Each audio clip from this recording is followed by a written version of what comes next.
Hey guys, subscribe for daily content, and if you're shopping for gear, make sure you check out the description for the newest items at some of the very best online retailers. There's also links for some of the items that I personally recommend. Thanks! What's going on YouTube? Metal Complex here, and today I've got another short little unboxing video to show with you guys. Something from Vero. What could it possibly be? I have not received a Vero knife in a while, so I'm actually pretty excited. Vero, I own, let me think, 1, 2, 3, 4, at least 5. At least 5 Vero knives. Big fan of the aesthetic. Once you see it, you just can't unsee it. We've seen tons of collaborations and variations with different retailers and different companies, OEMs, things like that. Very, very popular knives and very cool. Really fun for the look and also really fun because they make really good tools, right? Very awesome stuff. This is available to my knowledge. I will link it down in the description. It does help my channel when you use those links, but that's entirely up to you. Thanks to my patrons for supporting me. Thanks to Vero for sending it in. Make sure your notifications are turned on for the Metal Complex YouTube channel. I don't know anything about how these are priced.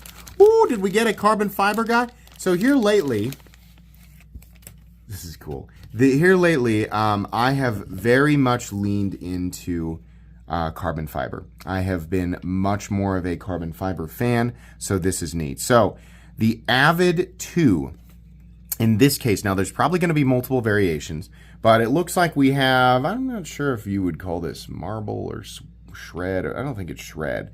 Carbon fiber though, for sure. Big, long carbon fiber backspacer, and then we have the liners here, and let's find out what those are. I'm guessing they're steel, because it feels a little hefty, but that might just be because the blade's inside. Hold on.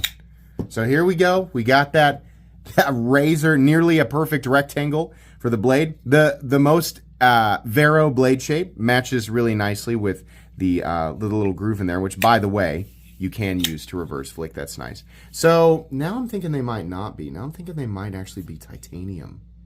Oh, they are. That puts a big smile on my face. Here's another thing that I am noticing. Where's that stupid flashlight? There it is. It's actually not a stupid. The i3Ts are great flashlights. Yes! Yes! Steel lock bar insert in the titanium. Thank you. This is awesome. I know it's just a typical liner lock, but when I see this combination here is probably, what does it say? Okay, it's probably, you know, it's at least S35EN. It might be S45, might be 20CV, might be M390. Doesn't really matter to me. What we have here is carbon fiber on the outside. We got tie liners, and we have the titanium lock bar insert. I don't really care that it's a liner lock. I mean, yeah, we've got a million of those. We see them all the time.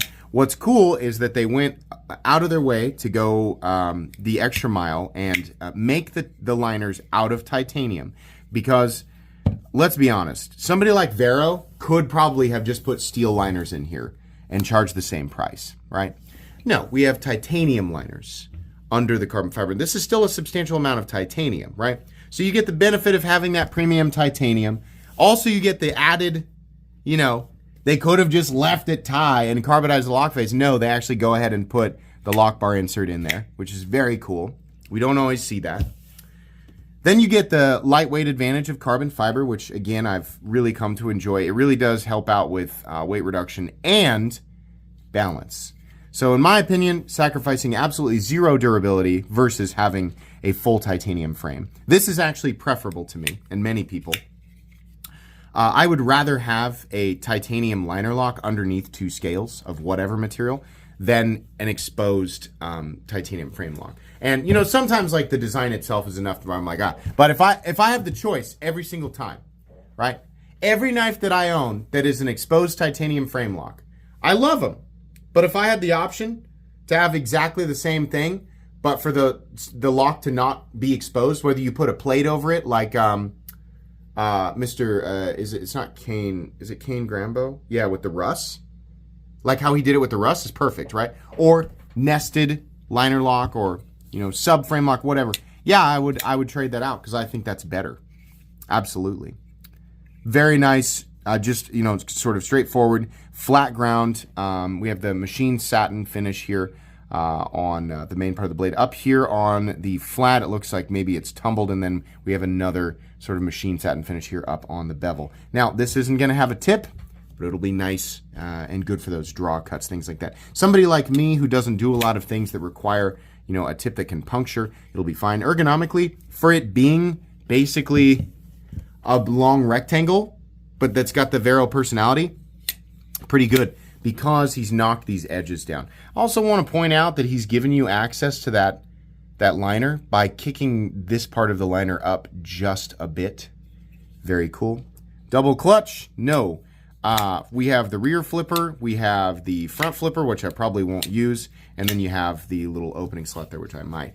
This is the type of knife that I just want to put into my pocket immediately. We have the wire clip, which can be switched over to the other side for lefty carry, and this build is an indication to me that this will be less expensive than some of his other models. Now, he might have full titanium variations of this. I don't want people to think, you know, some people make the mistake of thinking as soon as it's not a titanium frame lock, it's all of a sudden going to be priced like near budget territory.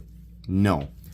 Going from full titanium scales to titanium liners with carbon fiber on top should be less expensive than the exact same knife with full titanium scales, but not reduced so much that you would compare it to, say, G10 on top of steel liners. No, we're still quite a ways from that, right? So at the moment, not sure what the price is. I just know I really like it. Let's go ahead and do the overall length here.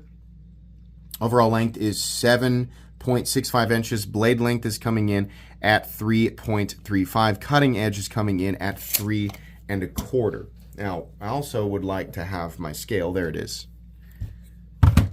This, I'm going to try and guess here. I bet this weighs under 4. I bet it weighs 3.75. This is fluid ounces. We don't want that. Let's try, obviously it's about time for batteries. Come on, here we go. Ha! I told you! 3.6, even less than I thought. Pretty darn good ratios there. Really nice, and yes, the internals are milled out for weight reduction. This is a really, really cool EDC, especially if you don't need the tip, right? You don't need like a puncture tip. Very, very cool. I am very happy with this one. I hope that he intends for me to keep this, because I will. I really like this knife. This is fun. Glad that we have options for left and right hand carry. Okay, so I think that's going to be pretty much it. There's not really anything else that I can say about this.